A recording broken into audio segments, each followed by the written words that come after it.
Assalamualaikum warahmatullahi wabarakatuh. Bertemu lagi kita di dalam perkongsian pada kali ini. InsyaAllah saya akan bersambung tentang bab jin dan pada kali ini berkaitan dengan jin khadam.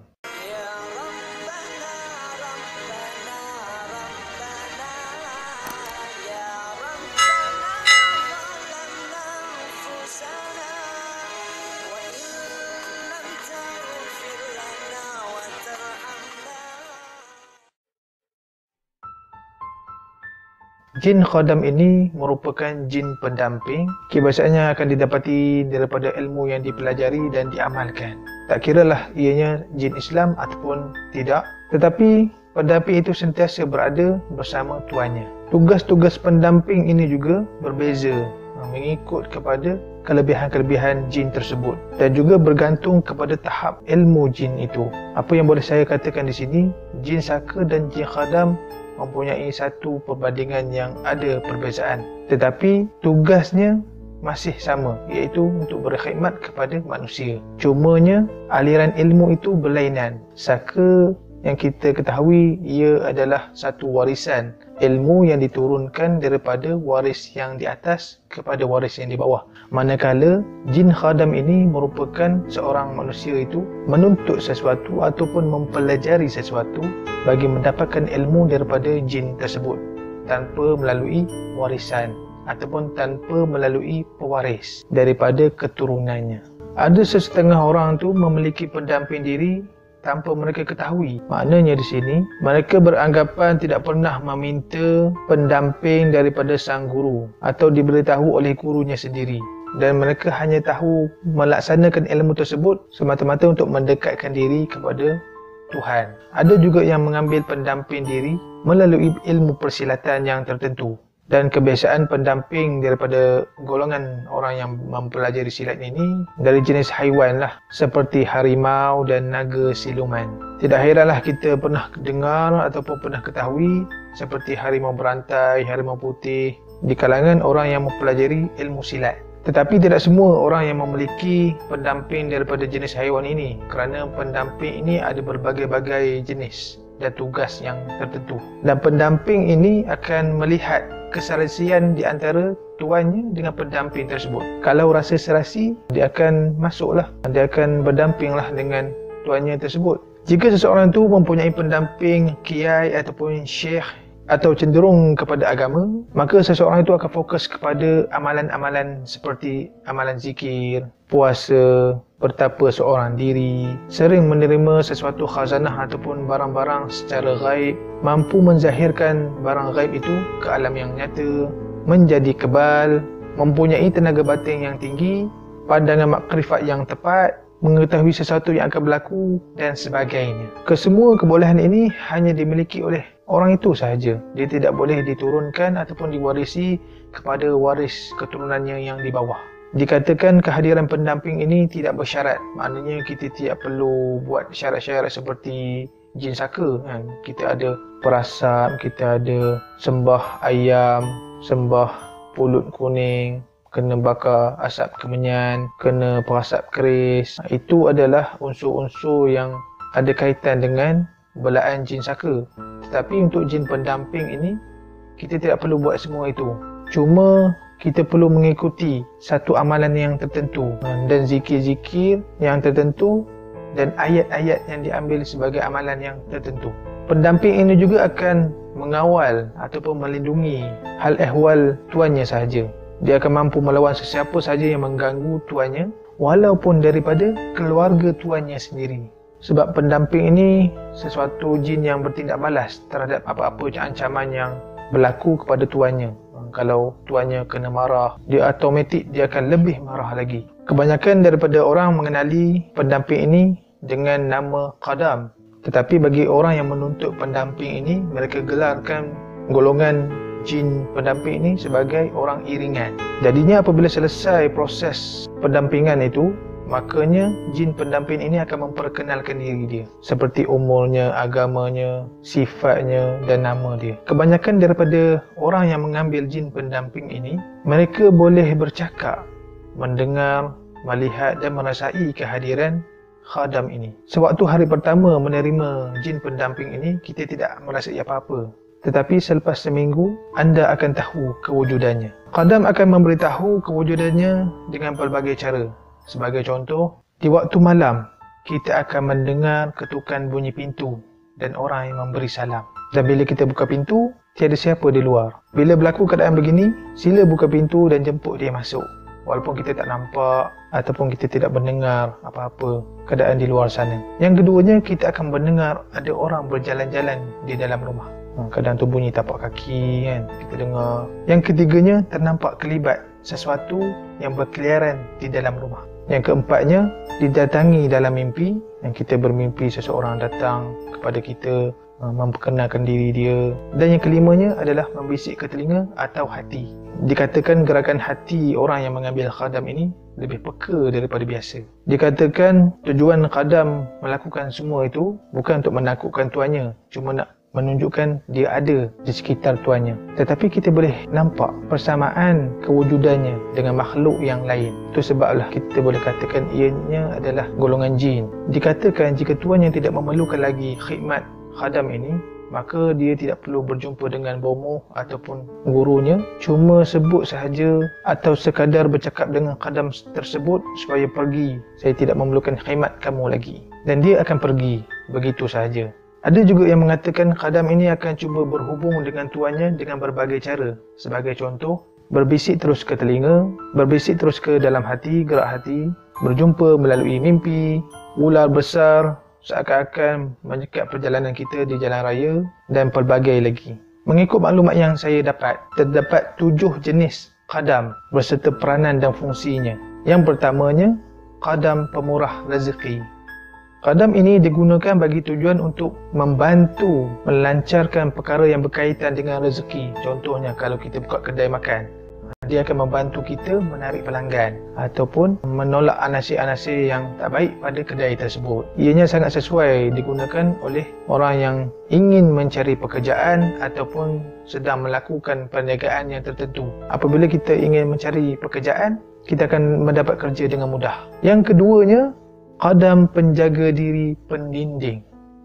Membantu untuk membentengkan diri daripada segala gangguan daripada alam ghaib ataupun gangguan daripada musuh. Seperti contoh, apabila kita nak meminum sesuatu, maka gelas itu terpecah dan didapati dalam minuman tersebut mempunyai racun. Ataupun seseorang yang hendak memukul kita, dia tidak dapat menyentuh badan kita disebabkan oleh kekuatan jin pendamping tersebut yang menghalang daripada segala tindakan orang yang ingin mencederakan tuannya. Yang ini kita banyak dapati dalam kalangan orang yang mengamalkan ilmu silat lah. Yang ketiganya, khadam pemanis dan pemikat.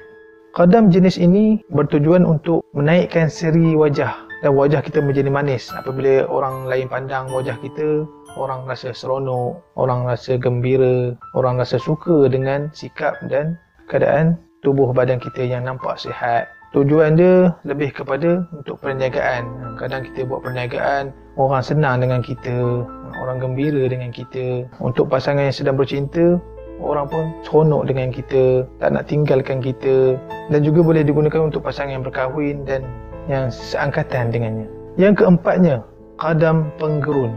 Khadam jenis ini amat sesuai digunakan bagi orang yang menjalankan pekerjaan seperti penguat kuasa yang mengarahkan kerja, supaya orang bawahan tersebut boleh mendengar arahan dan nasihat dengan baik dan patuh. Segala kata-kata yang dikeluarkan dihormati, orang pun tak ada nak melawan. Yang kelimanya, khadam persilatan.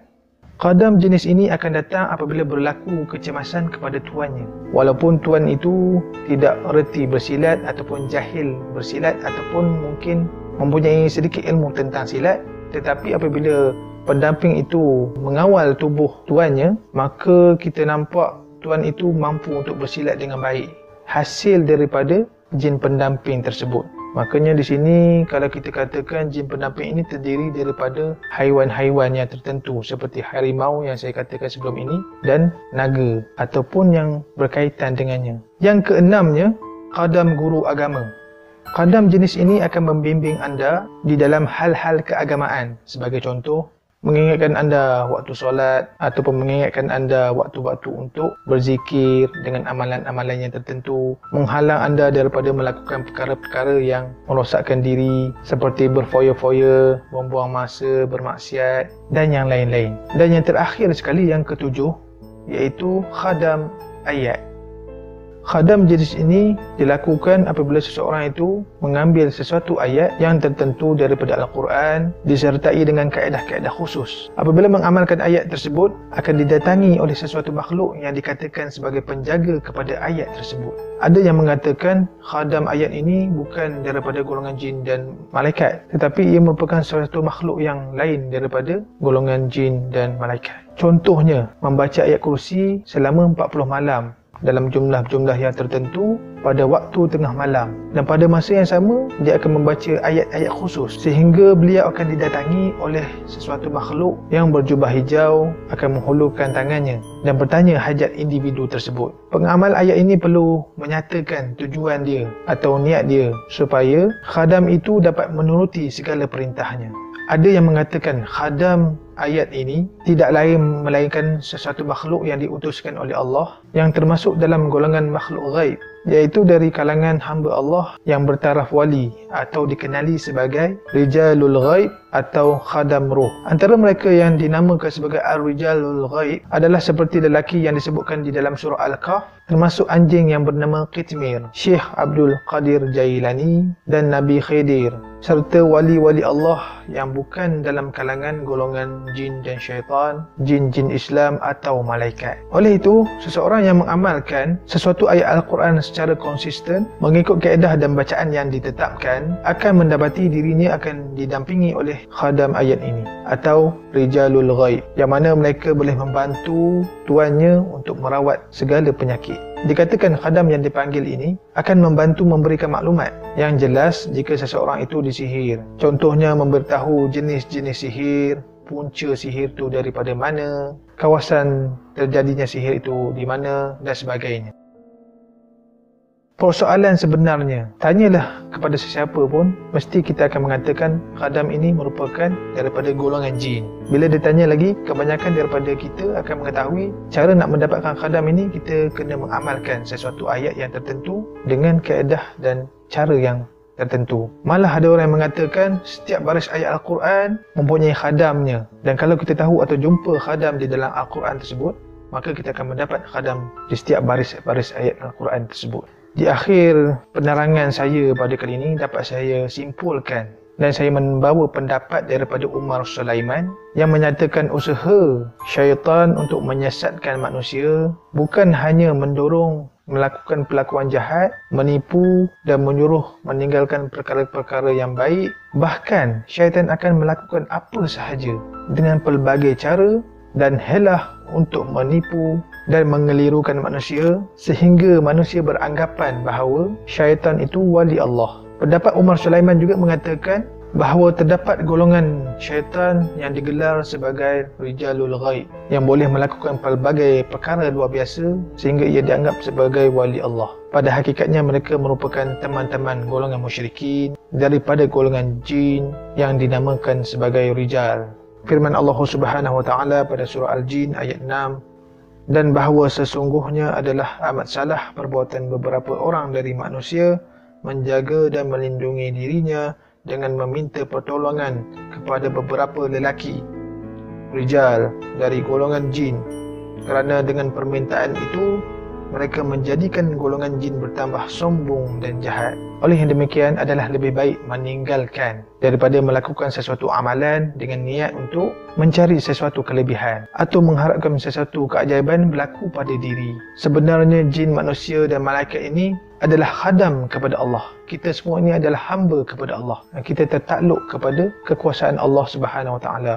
Makanya Allah yang lebih berkuasa. Kita tidak boleh membandingkan pertolongan yang kita minta daripada manusia dengan pertolongan yang kita minta daripada golongan jin. Di situ ada perbezaan. Sebab kita sebagai golongan bangsa manusia ni, kita tertakluk kepada hukum-hukum syariat. Disebabkan itu, kita tidak boleh samakan dengan golongan jin kerana mereka merupakan golongan daripada alam yang lain. Seperti mana di dalam Al-Quran yang Allah dah sebut,